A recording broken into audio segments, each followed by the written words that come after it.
Hey, and welcome to The Building People, the show where we spotlight the career journeys and hard-won lessons of the people who keep Britain's buildings running. I'm Paul McCorkadale, I'm CEO at GridEdge. Today, I'm joined by Andrew Spencer, Energy and Carbon Services Director at Equans UK. Andrew has spent his career at the sharp end of energy and decarbonisation in the facilities and built environment sector. From his early engineering days through to leading energy strategy across some of the UK's most complex estates. Equans is currently delivering some of the most ambitious decarbonisation projects in the country, including the UK's first net zero neighbourhood and a 4-year FM and energy performance contract. Andrew is someone who operates where technical credibility meets commercial reality, and he's seen enough of both of those to know the difference. So, Andrew, welcome to the show. Nice to meet you. Nice to How you doing, Paul? Sorry. Absolutely. Absolutely delighted to have you, though, especially on this very hot May day. That we were both just saying how warm it was and how delighted we are with the sunshine, but also the heat is slightly unusual for the UK. But I suppose to just get us started, it's often really good just to try and go back and get a bit of a flavour of your background in the beginning. I mean, if you could take us back and give me that sort of journey of what got you into energy and the built environment in the first place, and I mean, was engineering always the direction you were heading in? Is that the reason for it? But give us that background and that story for our listeners, Andrew. So, was energy the career of choice for young Andrew? No, it wasn't the career choice. I wanted to be a footballer, like many young boys across the UK. Unfortunately, that didn't quite work out for me. My mother is a teacher, and my father was an engineer. And my sister has turned out to be a teacher, and I went into engineering, but it was never really a career of choice. I wanted to do sports, and I wanted to go into sports science for quite some time after high school. Unfortunately, I messed around quite a bit at college and had to take another direction. And at the time, I had friends that were doing electrical engineering, and I thought, oh, that seems quite interesting. I'll have to try and give that a go. So an apprenticeship for a small engineering company here in Worcester, and we started working across sort of large industrial estates, housing, commercial buildings, but it was more always from a electrical point of view. We got bought by a company that no longer exists anymore, but a company called Connaught, and they were large in the sort of social housing space. As I progressed through my apprenticeship, I started focusing more on controls logic across the built environment. Unfortunately, that company went into liquidation and I was made redundant, and bounced around a few different engineering jobs in manufacturing and the like. And there was a position for Worcestershire County Council that came up, and it was for an energy officer at the time. And I interviewed, and I was successful for that. And this was going back maybe 15, 16 years ago. Someone had said to me, that energy thing is going to be good. There was nothing more to that. And I ended up working at the council across their portfolio of their buildings, which ranged from sort of their county hall building all the way through to the sort of local primary schools across the portfolio. And at the time, they were very innovative. They had one of the largest BEMS bureaus in the UK, ran from Worcestershire. So I came in to support that role. That was my first sort of position in true energy. Before it was all engineering, although I was doing engineering energy stuff back then as well. And I got to learn the estate and progressed into projects and compliance and all good things there, and moved it, into strategy across that portfolio.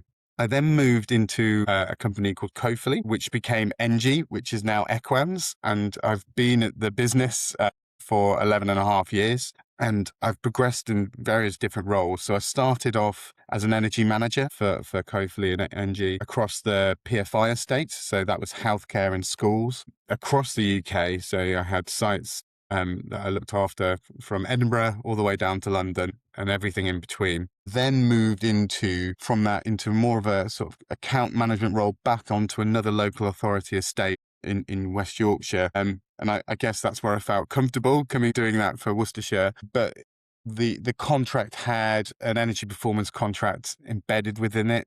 So we had the opportunity to do lighting, solar, controls, everything within that energy performance contract. I then moved over to look after the consultancy from a private and commercial estate. So looking after the likes of Coca-Cola at the time, Ford, and really trying to grow that business from a consultancy point of view. And then about 5 years ago now, I moved into my current position within the business, which is in a division of Equans called Places and Communities. It focuses on housing and the name Places and Communities, I suppose, but capital projects and servicing and everything in between. So it's an end-to-end division, and we're supporting our clients on their own energy transitions. So we do everything from generation and storage all the way through to retrofit of those buildings and then servicing those assets in the back end. So it's been quite a long journey. I never expected to be here, I suppose, all those years ago. But it's a fantastic industry to be part of, and it's so varied. The people that I work with, they're from various different backgrounds, and for me, it's one of the best jobs I've. Really interesting sort of background and the journey you got there, Andrew. And I'm just going to say thank you for obviously not going off and playing in the World Cup and deciding to join us today on the show. But I'm sure from that childhood memory, that's probably where your stars thought they were going to align. But you kind of taken a journey that was, and you hear this with some people who never quite realize it, but especially early on in the career, that often you have to go up and go across an experience and up again, cross an experience and keep doing it. And as you talked there, it was really interesting that actually that was kind of the journey you were talking through, which is you kept kind of broadening your experience. And then when you think about what you're doing now, I mean, it probably is buildings of all sorts, everything from really small to really large in these large environments. Is that true?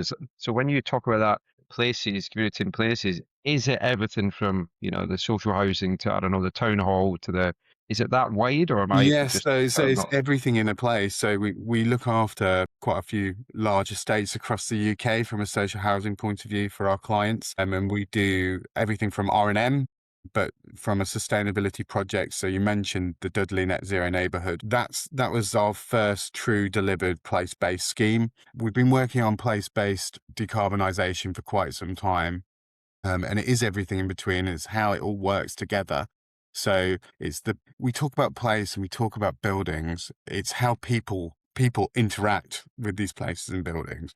And we try to take a holistic approach to that. So we take all those built assets and the assets within them and try to, we call it systems optimization. We try to make the best and most efficient system that exists. We bring funding that comes along with that as well. So we take a sort of blended financial approach when we're starting to look at place. So UK government grant funding, but also private capital in that space. And that when we talk about private finance, we often think about those sort of institutional investors, but it's also the sort of what we're now deeming the puffins in the UK. So National Wealth Fund and GB Energy and the like. And then we look at what we call social impact maximization. So how can we have the biggest impact into people's lives, our customers and their customers' customers? So how can we go beyond what we're currently doing? And that's where we spend our money and who we hire. And then we bring sort of commercial and legal innovation in the middle. So how do we unlock all that really? So we're trying to play these levers in the place-based approach. But Dudley was a success. It's now been completed and report handed in last week. So it is on the public website for West Midlands Combined Authority, I believe now. So please have a read and have a look at that. And yes, it's in the Warm Homes Grant as a scalable solution. And for us, I think it's just shows what can be done with a few tweaks and a few innovations across that bit. So yeah, that's what we do Okay. now. And I'm curious, so when you say, I mean, obviously that particular project had certain criteria, but I'm curious if you were to pick two or three kind of headline, I would kind of call them success metrics, measurements, whatever, what makes that world that you're working in? What is it? What's the critical things you're trying to sort of get to? So as an engineer, you think, right, it's the metric of how much carbon I saved or how much energy I've saved in that world. The true success story is about how people interact with their buildings differently and they talk about their buildings differently. So I think this is a big change in our industry about and it's very cyclical. So over my time, we have talked about energy savings and then we've gone into carbon savings and net zero. But actually, at the heart of it, it is about how you change people's lives and change people's interactions with buildings. So for me, in the social housing space, it is how much money have you saved that person? Can they put their heating on? You know, in certain scenarios, people can't heat their homes. So after the retrofit, we're not actually saving them any money. They just can heat their home for longer and therefore become healthier. You know, we've had residents that are in tears after the work that we've done because they're so happy. You know, and that's the metric that really hits home with me. And then if I look in Yeah. a commercial building, you know, it used to be, I used to love when I was early in my career, I used to love to see how many kilowatt hours I could save. I'd love it. Mm. You know, that was a metric. But there becomes a point where people are unhappy because you've saved that because their cooling's been turned off or their heating's been, you know. So for me, comfort and interaction and impact to place is one of the biggest metrics for me. Yeah, I really like that because, there's a lot of where that focus, and quite rightly, on, trying to decarbonize and do that what we can around improving the planet. But the reality is, if people aren't able to use these buildings in the right way, you might do that for a period, and if you haven't got it right, you're probably going to end up back where you were, because human nature is comfort, for a better word, comfort first. That has to be right.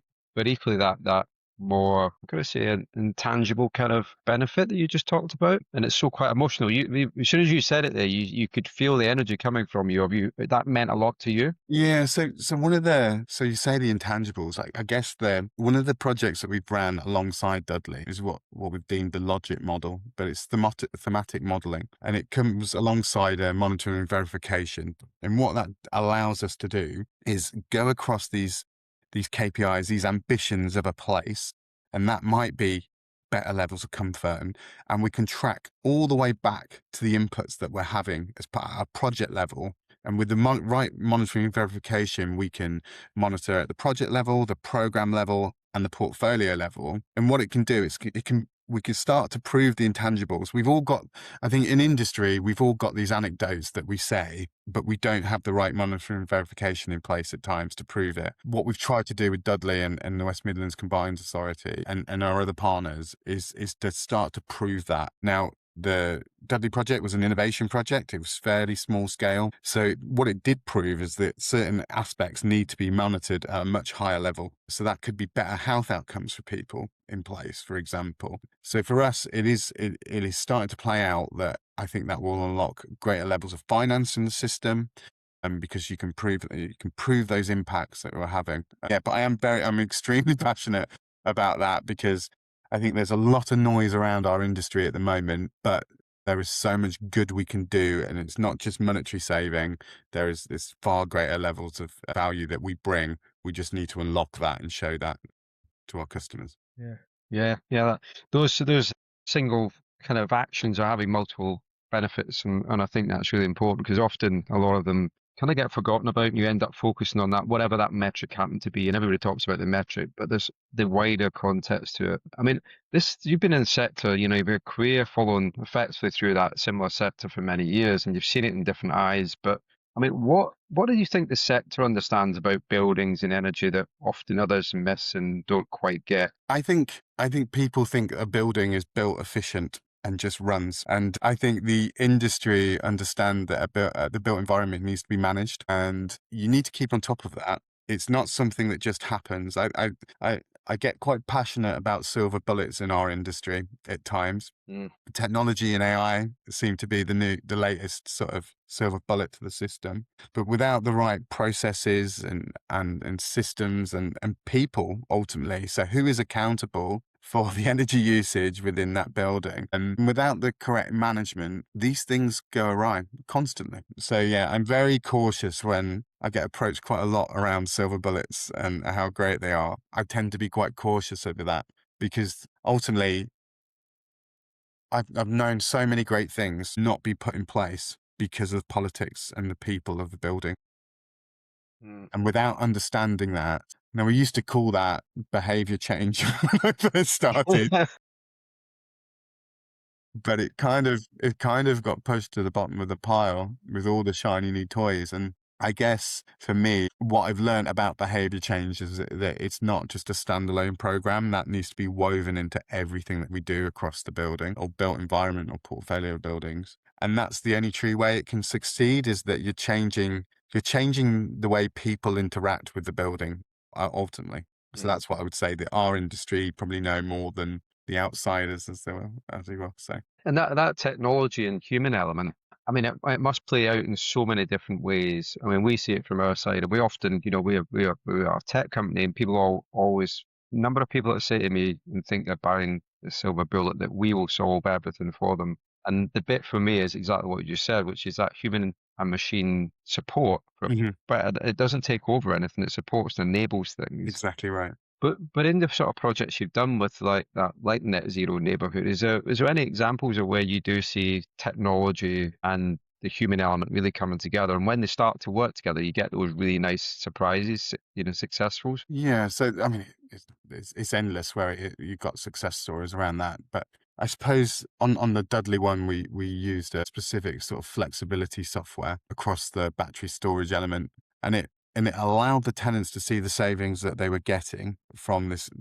piece. The interaction there was great. We were in partnership with a company called Conigo on Dudley as well, and their set of sensors that were deployed across the properties really showed the value back to that tenant element there. There is a lot of so in social housing, we follow a process called PAS 2035, whereby you have to follow a sort of range of actions, I suppose, to keep the project compliant and access grant funding. And one of the key parts of that is the tenant interaction, showing them the new technology and then making sure that they understand that technology and how it works. I think when you're looking at, say, changing someone's heating, for example, the controls methodology that's off the back of it needs to be well understood as well by those building users. And I'm thinking some of the commercial buildings that we work in, the amount of times that, poor control methodology has been put alongside a shiny new heating kit and it just hasn't aligned. And straight away, people have put the sort of the bad name to the new heating element, whereas that, in actual fact, it's just a change in control methodology that's required. But when that sinks, people really then start to understand how those kits come together. So for me, the big things that we've been working around is sort of virtual power plants around power Yeah, generation and storage and flexibility. very good. Yeah. I think, I was gonna say, I think we think that the sort of move to smart grid in the UK around flexibility is what is needed, and I think that's an industry wide understood problem, but things are starting to come to fruition in that. You're starting to see some of these assets come live onto bigger and bigger virtual power plants across the UK, and I'm truly excited by that. Mm. I think as we move towards a more electrified heating source, flexibility in how we manage our buildings is going to be key. Yeah, yeah. And just to delve in a little bit, because obviously know quite a bit on this space, but I'm just thinking about some of our listeners who might not have heard of those terms before and what they actually mean. Are you able to kind of just give a bit of a summary of what those things are and what they mean really in reality? Yeah. So a virtual power plant essentially matches demand and generation just as any other power plant that you think about. So your solar storage is a version of that, or Hmm. or your old coal fire buildings. What we do is bring that together virtually, so digitally, so we can bring in multiple assets that are generating on one end, and then we can bring lots of demand on the other side, and you can basically move that power across. The one that we company that we've been working with uses blockchain technology within that and tracks every single kilowatt across that network and where it goes from generator through to user. Hmm. What you can do on that is essentially sell the power back to grid at times when it's required. So that would be opening up the demand side response market in flexibility. Why I'm so passionate about it is that it sort of backs this sort of just transition methodology that we're about on place-based decarbonisation. Now, not every building will be able to have solar panels being put on it. They just won't have the right structural elements or the right orient. But what we can see at the moment is that where solar has been installed on some of these buildings, I like to think about a school typically in a neighborhood. So Yeah, you've yeah. got a school, quite a large roof as primary school. It doesn't really use that much power. but it's got a large roof. So you can put quite a lot of solar on there if you wanted to, and the grid connection was all right. But what we tend to do is design for that building. So historically, we've put in a small amount of solar designed for that power usage for that building. Why I'm so passionate about virtual power plants is that we could increase the size of that solar asset on that rooftop. And then when the school isn't using that power could then go back onto the network, and the citizens and residents around that school could access that power at a cheaper rate than they currently are. So it's really about decentralization for me, the virtual power plant.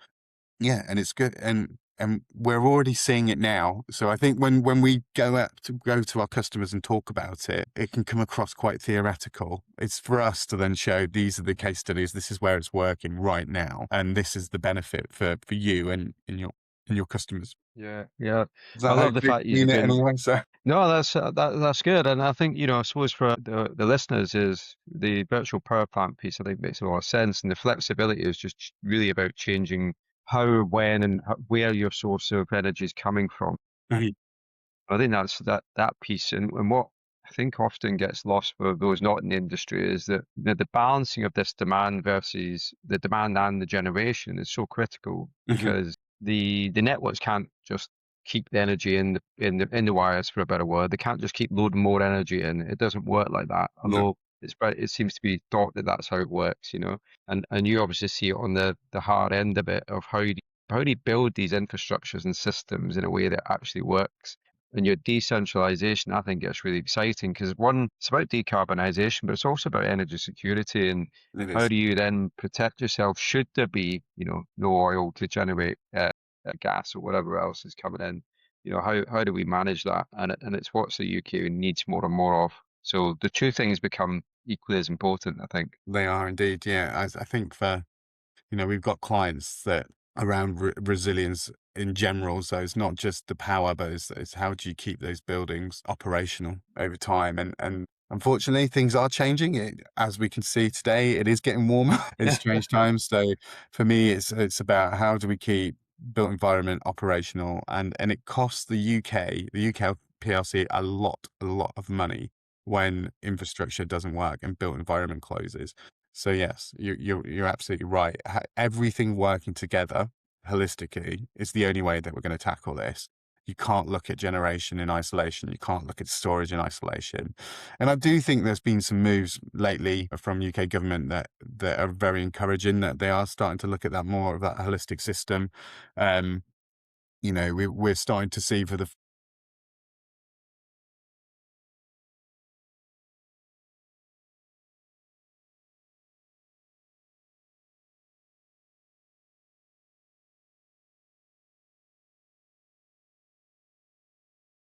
just need from the UK, as we know, quite a lot of investment into this to Yeah. ensure that it works essentially. Yeah, and there's been a lot of progress on heat networks across the UK in the last number of years. It's been really good. I have to say, with the temperatures we're seeing in May, we might need cool networks and not heat networks as well alongside them. But it's an interesting space at the moment, where you think of UK buildings were always designed for a certain climate, and that climate currently has changed quite a bit as well.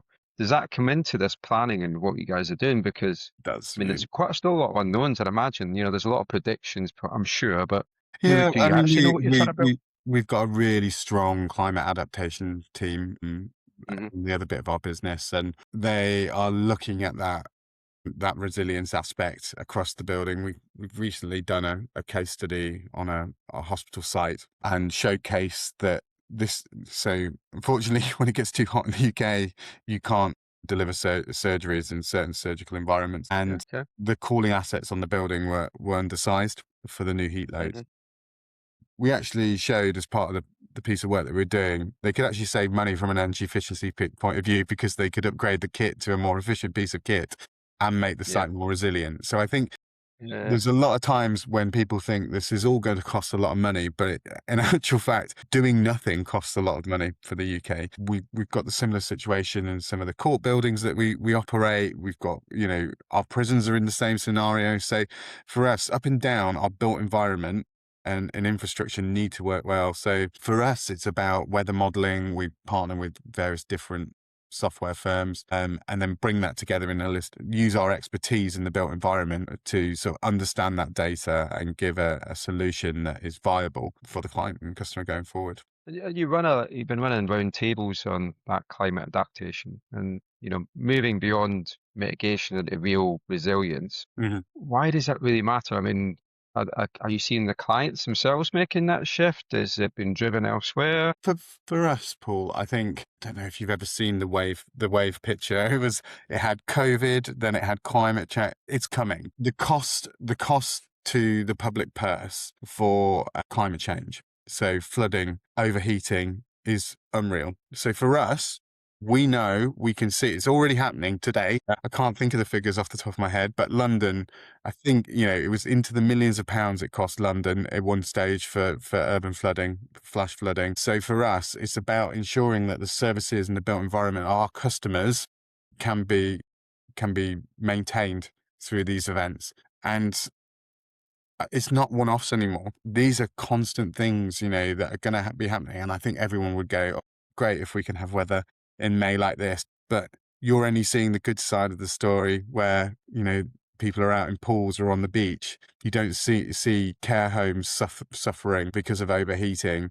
You don't see elderly people in social homes not being able to cool themselves off. So for me, it's again, it's such a big issue to the UK, and we need to, as an industry, support our customers in their journey and make them understand that they are already seeing the cost of inaction in this space. And what I believe is it's not just the cost of things going wrong due to climate change, it's the unknown as well. So they can't budget for it. So it comes out of the blue. And I think for me, having a plan in place that you can put in and you can budget, your chief financial officer can go, great, that's fine. I can see that's going to come in 2-3 years time. I can make that action. But when it constantly happens year on year, we had a local authority that I was speaking to. They couldn't go and collect the refuge out on site. It got too hot. The staff couldn't work.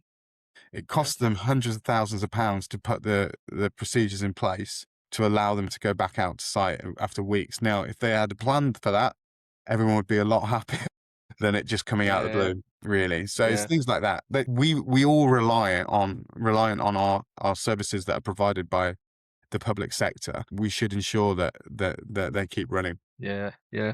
And that difference of that, the cold and hot, it's an interesting one because the UK as a whole has always been geared up to manage cold Hmm. because that's kind of what we were used to, or whatever. So the really hot days were kind of here or there, now and again, every couple of years, whatever they were. And now we're into that mode where it's becoming quite regular. But the challenge, I suppose, is that the mindset it takes a long time to change, and being aware of that and forward plan. But it also means that, at least with the heating, you had a heating system in the building at the time that you could turn on. When it goes too hot, you often don't even have, in the older buildings, have those environments to do anything about very Mm-hmm. quickly anyway. And it becomes really challenging. We see it, you mentioned schools there, we see particularly, we spend a lot of time trying to help schools and trying to be, especially the days like we're having at the moment, really trying to help them just reactively tackle the issue while they're there and then realize they have to do something going forward. But is that similar in the environments you see in working? It Or is. I think from a cooling point of view, where buildings don't have cooling, they often go straight away to the thought of, well, I'm going to install air conditioning into this building. Mm, Well, there are lots of other measures that you can undertake that don't cost as much from a capital point of view, But you could also bring in solar shading into that building. There are now paints around that you can paint onto the roof, and it redirects sunlight. So for me, there's lots of things that you can do around adaptation that don't necessarily have massive cooling loads on. But we've started to look at, there's air-to-air solutions out there that do both hot and cold from a mm, air source piece, really, for us. So yeah, you're going to have greater and greater levels of cooling load on our systems. You truly are. And that's even to the ones that have got cooling now. And as we ramp that up, unfortunately, there are lots of issues. So not every building's ever going to have cooling. There's just not enough money in the system. yeah. but the ones that you'll start to see that becoming more and more regular as we go forward. Now, if you fast forward in your head 3 years roughly, let's see, where do you want to, what's good going to look like, and what you guys can do in what you're doing today and what you might be doing tomorrow. Where does that take you? I would like, we want to do more, Paul. I think that's what we want to do more as a business. We want to grow and we want to provide greater and greater levels of value for our customer in that. So for us, it's about getting slicker in our operations and the way that we do things. We would love, I think we're starting to see what we call sort of strategic energy partnerships coming out. There's a few, Bristol Leap and Coventry were the first couple, but we're starting to see a few more come through. But I think that more sort of place-based, holistic approach, really driving scale across the UK is required. So I'd love to start to see some of the more sort of innovative commercial models around that starting to come out and showcasing how the private sector can sort of really drive that forward at scale across the UK. So yeah, that's the dream, that everything comes together. And yeah, we're seeing encouraging signs. I think that's the thing for us as a business, trying to bring and showcase the sort of international skill set that we have across Equans into the UK market. So there are a lot of things that we do elsewhere globally that we haven't kicked off yet into the UK market, and we'd love to start to do that a little bit more, especially around sort of thermal storage and the like, modern methods of construction, and really starting to scale those up, because that's, for me, I've started to see the value that it creates over there for their customers. I want the same over here ultimately. And I think we can do it. I think there's going to be a lot of change coming, I think, over the next 3-4 years, especially the 3 years. There's time scales that we're looking at now, but I hope people start to see and be the value beyond carbon and decarbonisation in this space, and truly what a great job people in this industry do. Yeah, I like that. And I've got this vision in my head now, Andrew, of your world, and you have a line of users lined up at the end of every project, just sort of like happy thumbs up, as well as all the other great It's stuff not that's always happening. that case, but it would be nice. And I think that having and being honest with yourself and with people there, Yeah. you said that not everyone's got their thumbs up, but it's about how you react to that when people have got their thumbs down. That's what counts in life. Yeah, I like that. So Yeah, really like that. I mean, there's lots of people coming into the energy industry and the FM industry, early in their careers, and I'm sure you've had a number of mentors along the way. But maybe mention some of the mentors part of the response, but what's the one thing you wish somebody told you at the beginning for navigating that gap between, I suppose, that technical ambition, but also what customers, users really need and what you're committing to? I have got a few mentors that I should really shout out. So Emily May and Callum and Addy, they all ask very similar questions to this. They want you to tell them how to get the top jobs in the industry over time, I guess, and as I said earlier on, there's no silver bullet. And I think everyone's journey is different. And the industry is so broad. I think that's the other thing to really remember on this, is that there's very broad industry. Find what interests you and have the passion around that, and really go for it. I used to say that I was lucky to get the jobs that I've had, but after reflecting on it, you make your own luck a little bit. You have to work hard and you have to be in the right places at the right time to make that luck. So my piece of advice to them is work hard. Make sure that you're in the room when decisions are being made. I think that's been the key, really. And listen. We don't do enough of that, really. I think try and listen to what people are telling you and really take it in. I think everyone that I work with, that's for sure, over the last sort of 11 and a half years in this business, always want people to do well. So listen to the advice from everyone. Don't just listen to me as a mentor. As what I would say is that everyone wants you to succeed. So really listen and latch on to that advice across that, and create a mentor network that's far greater. They don't need to know that you're their mentor, but that's what I would advise, really. And yeah, enjoy. It's fun. It's hard at times, but it's, when you do succeed, it is really fun. So that's my advice. And I think you've achieved a lot of where you are and the role that you play. You've got a great role that's got a great ability to influence and make a big difference. And you said it earlier on in the conversation, it's been hard for anybody in this space for many years. And I'm not going to say it's going to get easy, but what is changing is lots of the reasons to do it Hmm. and the enablements to do that. And I do think we're starting to see, it feels a bit like that wave coming into the space now of, yes, it's decarbonisation, but it's also energy security. It's also making these buildings behave better and how we make those run better. They're all one and the same. They're just different angles of the same Yes. problem. And I think that what you're doing and the Equans teams are doing is key to that across the UK. We've seen some great projects in multiple different organisations, but I think what you guys are doing and driving that's going to be critical. Thank you so much for taking the time with us today, talking to us about decarbonisation delivery, what it takes from moving clients from ambition to action on net zero, and the lessons you've realised along the years of a long career. But I suppose what I'd like to say to our listeners is you've hopefully heard some real little snippets today of some of the areas where there's innovation that's making a difference. But also reach out to Andrew, connect with him on LinkedIn, support what he's doing, but also collaboration for all of us is how we make this change. And for those that's worked with Andrew before, you'll know he's one of the most approachable people. So please reach out um, and see how you can help. Andrew, it's been an absolute pleasure, and Thank I'm you. looking forward to catch up with you soon. Enjoy your few days break in the nice weather, and we'll see you soon. Lovely. Thank you, Paul. Thank you.